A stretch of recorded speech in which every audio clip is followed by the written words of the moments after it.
10, 9, 8, 7, 6, 5, 4, 3, 2, 1, 0.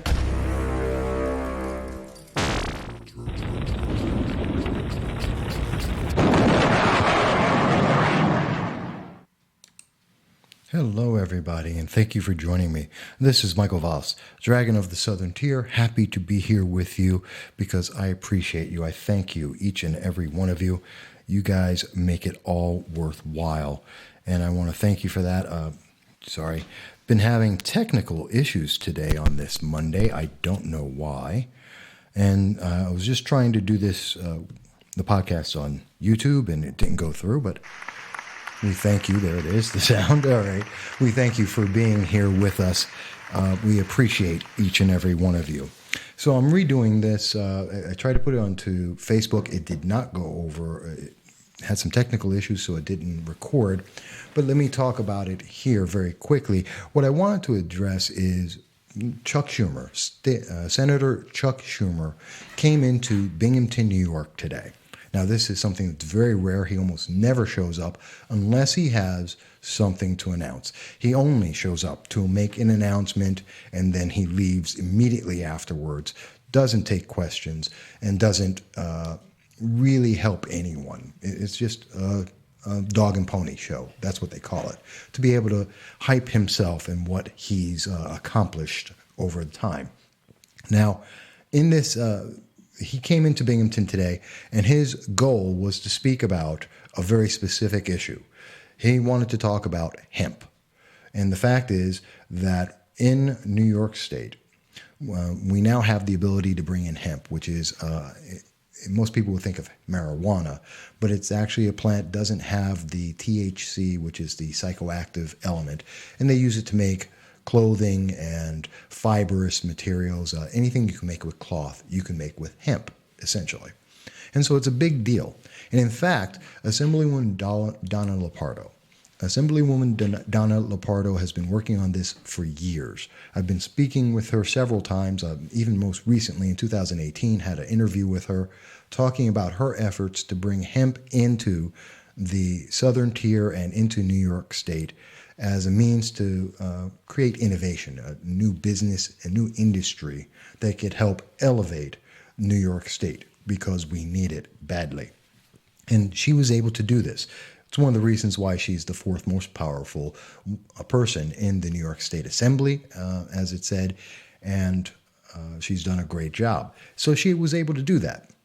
And coming in on the heels of her work of many years, Chuck Schumer jumped into New York, and he came in with an announcement.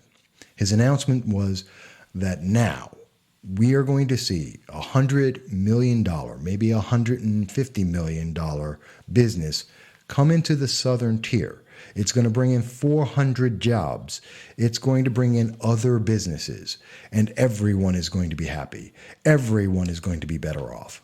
That's what he said. Essentially, if you listen to his actual press conference, he starts off saying that there will be 400 jobs and that there is a business, it's a deal, a Canadian company is coming into New York State.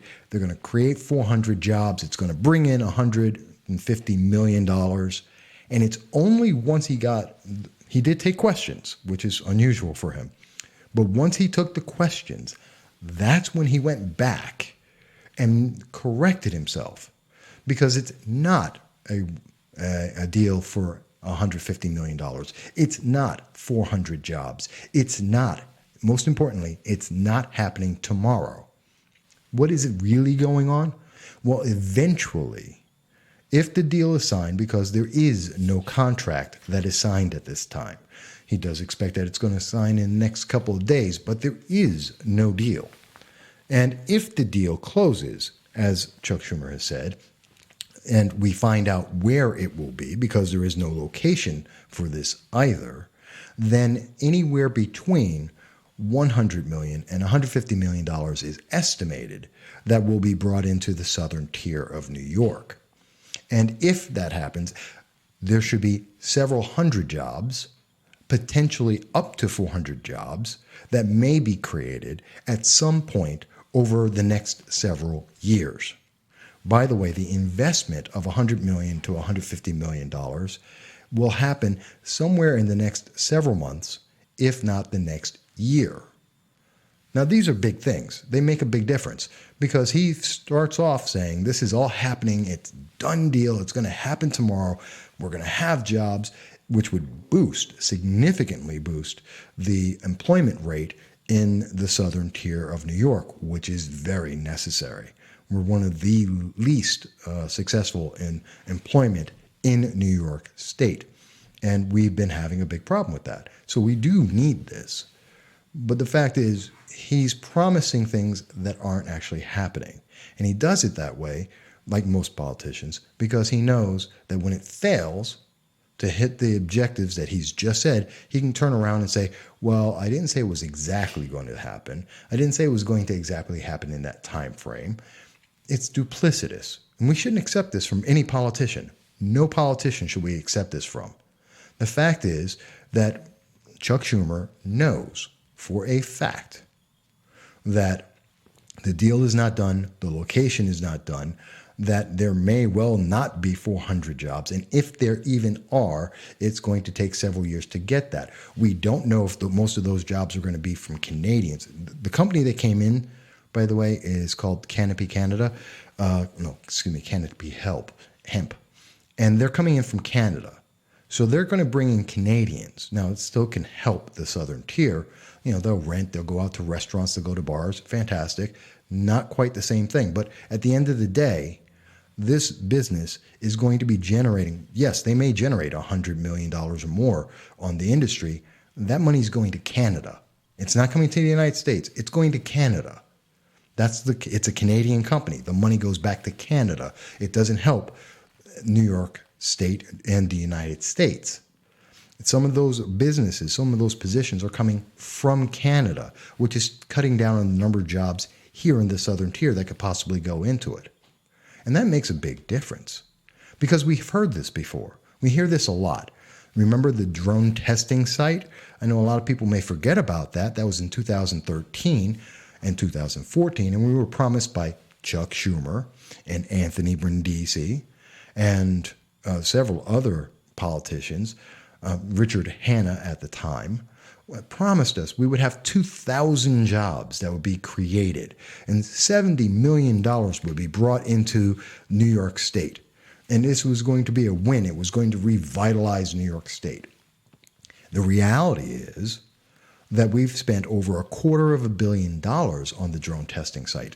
It created an actual 11 jobs that have been confirmed, full-time jobs, at a cost of about $23 million per job, which makes the Obama stimulus look like a joke.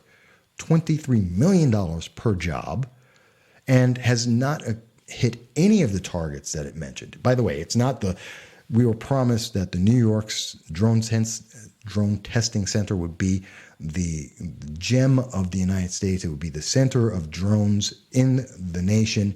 And in fact, the drone testing site at Griffiths International Airport has been rejected from the federal pilot programs and the continuation. So it's failed completely. And we've heard this again. And now forget about the drones. We've heard about with the Buffalo Billions. We've heard it about the Nano Center.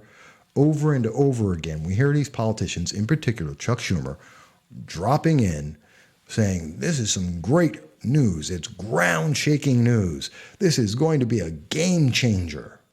And then they leave, and nothing changes because the economics of New York don't allow business growth in New York. We have to import it. And by the way, to bring in this company from Canada into New York State, how much money did we have to give up? What is it costing taxpayers? Because is it like Amazon, which we had to give up $4 billion just to bring Amazon in for 23,000 jobs? Is it that kind of a deal? Because Chuck Schumer wouldn't say. And since the contract isn't done, he couldn't say. But that's a big deal. That makes a difference. If this is not going to bring in tax revenue into the southern tier of New York, then it doesn't really help a lot of people. If it eventually will create jobs, it doesn't help people short term. And that's a big deal. That makes a difference. And he mentions, oh, there's so many other companies that are coming in, Chuck Schumer did. What companies? These other mysterious companies that will suddenly join into the Southern Tier to follow the hemp company. Where are they coming from? Who are these businesses? Please give us more. Because we've heard this before, over and over again. Now, again, I don't want to take away from Assemblywoman Donna Lapardo, who I've spoken with. We've had many good conversations. I know this is a passion of hers, and this is something that's important. And I am sure that if the deal can be made, she's going to work on it and make sure it happens.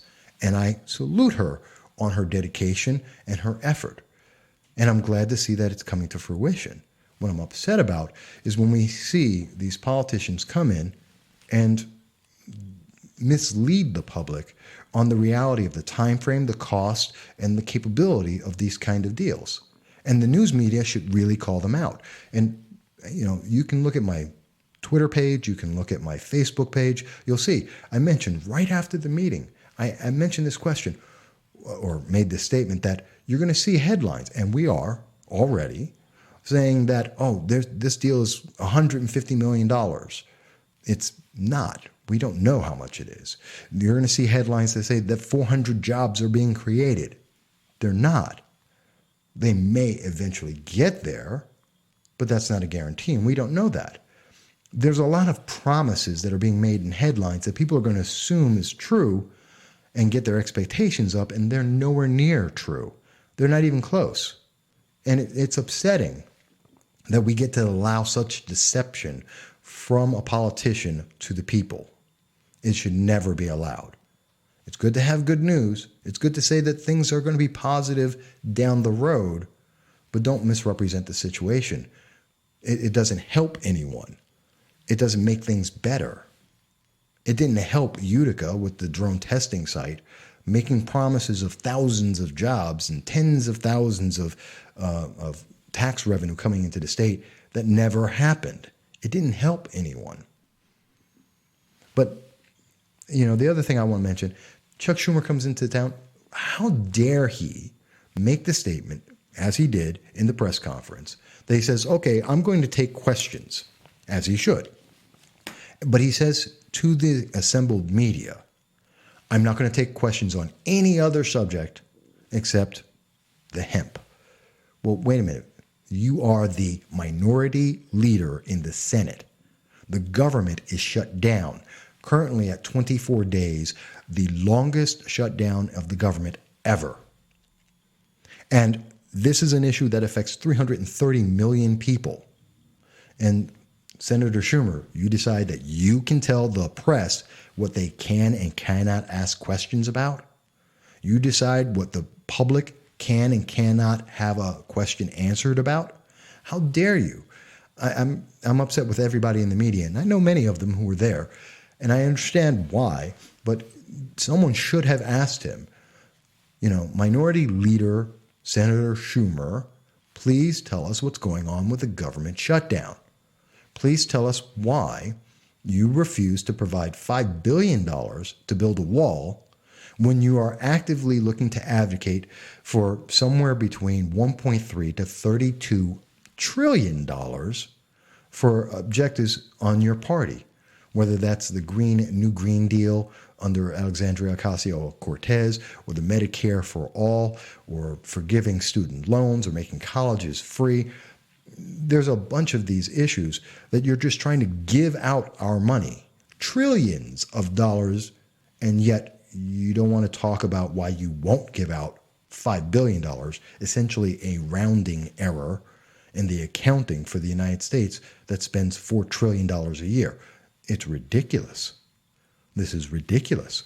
And how dare you tell the public that you won't answer a question about that when it is the most pressing question in the nation.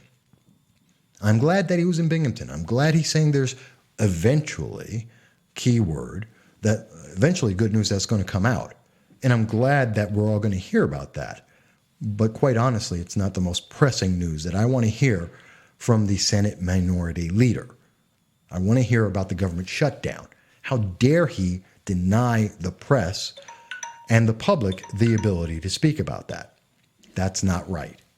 But my time's up, as you heard. It's a short podcast. I just wanted to speak about this. These are the things that caught my attention, my initial reaction about Chuck Schumer being here in Binghamton, New York. This is the No Soundbites Allowed podcast. I hope you enjoyed it. Please do respond and give me your comments. Maybe you think I'm right. Maybe you think I'm wrong. Maybe you think it's a big deal or not. I don't know. But let's find out. Do get in touch with us, and we'll talk to you again all very soon. I hope everyone has a great day.